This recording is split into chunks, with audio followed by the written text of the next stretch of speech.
حدیث کے علم سے سرشار علماء کرام جو حدیث کا علم لوگوں تک پہنچا رہے ہیں وہ ایسے ہی ہیں جیسے صحابہ اپنے زمانے میں تھے.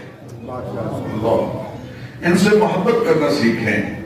حضور اکرم صلی اللہ علیہ وسلم نے فرمایا کہ دیکھو کن عالمن، یا تو خود عالم بن جاؤ، اور متعلمن، یا علم سیکھنے والے بن جاؤ، اور مستمعن، یا ان کی بات کو یکسوئی سے سننے والے بن جاؤ، اور محبن، یا ان سے محبت کرنے والے بن جاؤ.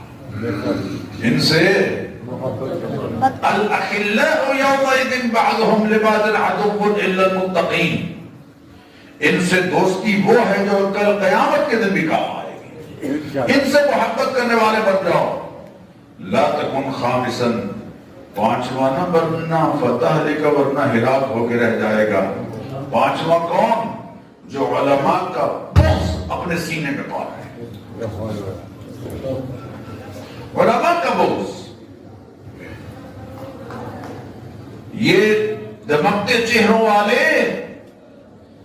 ان دمکتے چہروں والوں کے لیے خود اللہ کے حبیب نے چہروں کے دمکنے کی دعا دی ہے.